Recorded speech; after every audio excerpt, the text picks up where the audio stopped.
Good morning from a very sunny, very pleasant aftermath of the osteopath on my shoulder. Not too bad today though. A bit breezy. Both sets of fish doing well. Peterborough. What have we got today? Well, yesterday I took a special guest to JKI, Japan Koi Imports. I didn't do a lot of videoing. I think I only just did one bit, but this is it. Back here again. I needed to show Terry. What do you think of this place, Terry? It's unbelievable, isn't it? Yeah. Absolutely unbelievable. Surely there's somebody out there who wants some of this. We've just been looking at one of these Cetus sieves, just sat on a pallet in the middle of a field. Just incredible. Look at the size of this, Terry. Yeah. That must be 4 foot across. Maybe more. Yeah, but they're smaller for the normal ponds, isn't there? The smaller ones. Yes, yeah.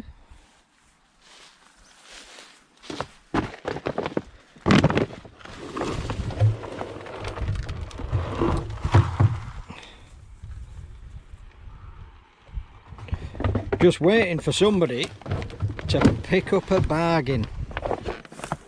And that's where we are.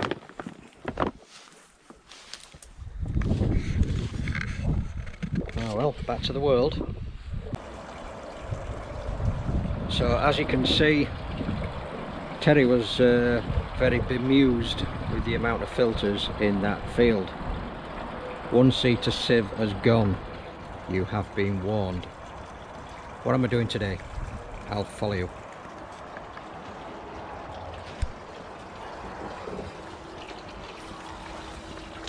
So as I spoke about the balancing act with this planter, I wanted it to be sat on this wall.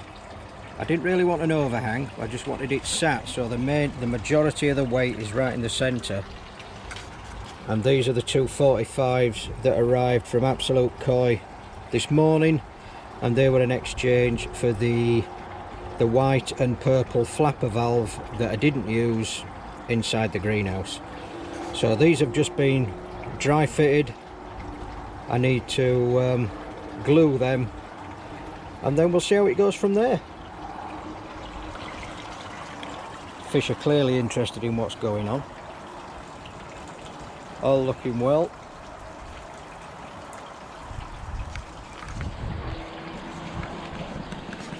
And I've also had two kind invitations to see ponds in Colville and Cambridge.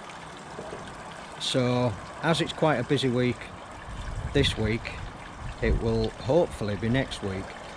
Kat starts university on Monday, so she's busy upstairs doing reams and reams of paperwork. So in the meantime, I'm going to get on with that pipe work, and then we'll come back to it when it's completed. See if it leaks.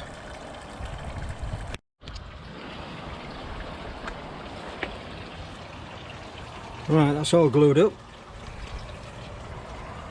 That's looking good.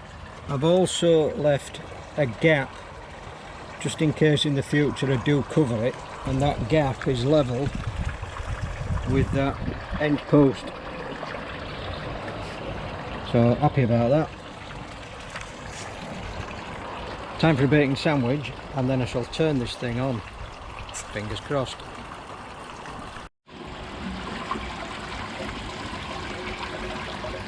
Boom. That works. Running lovely.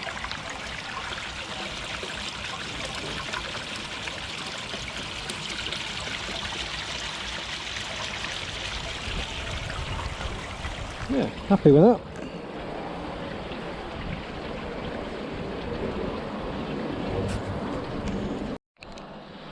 Oh. Good afternoon, folks, from what is a very, very sunny Peterborough. So a little bit something different today.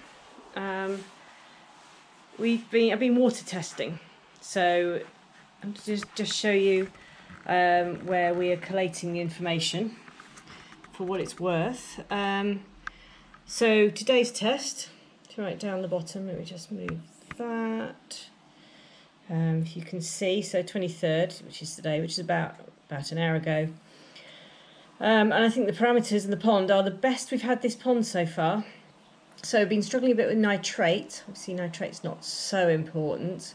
Had a peak of 40 at one point. I know it says 20 on there, but that's only to make the graph a little bit more manageable. But that's now down to pretty much 0. Ammonia and nitrite always have been, which is great from quite early on, which I'm quite thankful for. Next, KH, which has been 5 to 6, and that's fairly standard. So that's, as I think I'd said in one of the previous videos, that's a buffering. So that's the pond's ability to resist swings in pH. And the pH is 7.5, it's 7.5 to 8, that's normal for us, that's quite good. The general hardness, again, we've got very hard water. It had peaked a little bit. We've been up at 15 earlier in the year. It's come down, we've got a little bit more rain.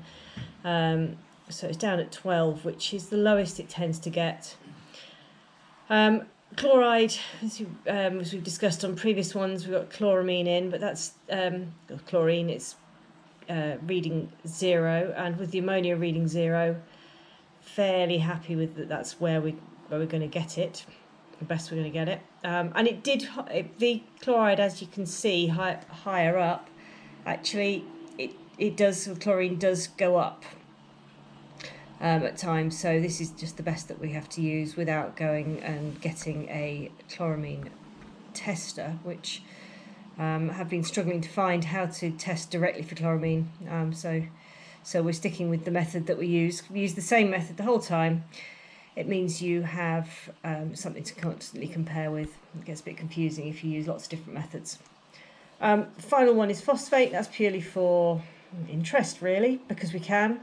That's fairly standard 2. Now phosphates used by algae, so if it gets very high you could get algal blooms, but 2 is fairly standard for us. It's been a little bit higher at times, just occasionally, but not in this pond, and the string algae has been pretty good this year, thankfully. And finally was just a bit of a record of what the weather's like actually on the day, although I'm not sure that's going to really have much bearing on things, but that's just curiosity. So because I'm a little bit sad like that, I then plot it all in a graph. The most dramatic one is the nitrate, and as I said, that peak actually was double what it says on the graph, but the graph just became unmanageable. You couldn't see it on the screen.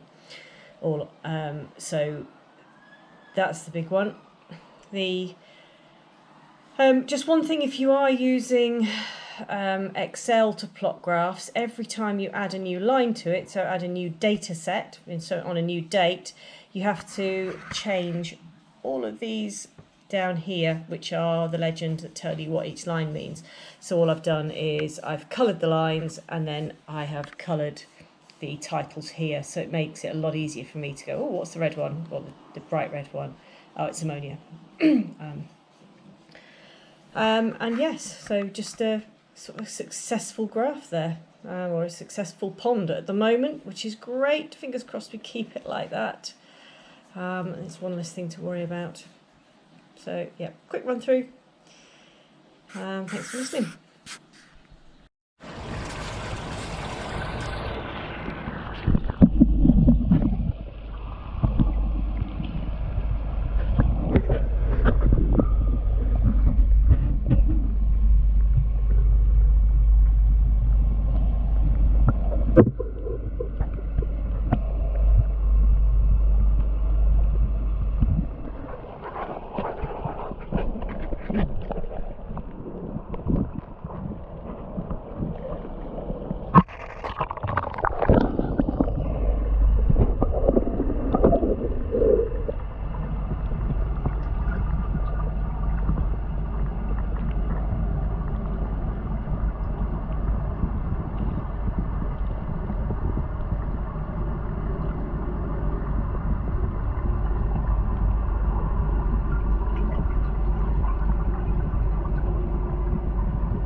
Well, it's blowing an absolute gale today. I'm sorry it's taken so long for this video to come out, but I'm in a bit of a quandary. Now, those of you that's been watching the videos, you'll be aware of the experimental area. So basically this, the upflow filter, the fact that I've got clean water available and dirty water available, that's no secret. But as you've just seen from the two snippets of video, I don't think I can justify drilling another hole into the drum, rerouting more pipework and putting the upflow filter to work as a polisher, not just as a standalone filter to assist the drum. It seems a lot of faff to me. I might be wrong and I might be missing the point, but unless somebody can come up with a cast iron reason why I should go to further expense, even though I've bought all the stuff and I've got all the valves, I've got the tank connector, what am I trying to achieve that I'm not already achieving? I doubt if anybody can say hand on heart that they've got no fines whatsoever in the water, because I think that's just too unrealistic. But when do you start looking at the fines in water and think, do you know what, I can accept that, I'm not going to get better than that, and it's pointless throwing even more money at it. Sort of food for thought, really. So in the meantime, I'm in charge of the house. Kat started university today, so fingers crossed for Kat, hope she does okay. I'm having to fend for myself and cook. I'll be fine, I'll be fine. Right, in the meantime, get your jabs, look after yourself, don't go mad with the fuel, don't follow these sheep over and just get £2 or £3 worth of fuel. What's the point? Sit tight, relax, enjoy your week, look after your family. Bye.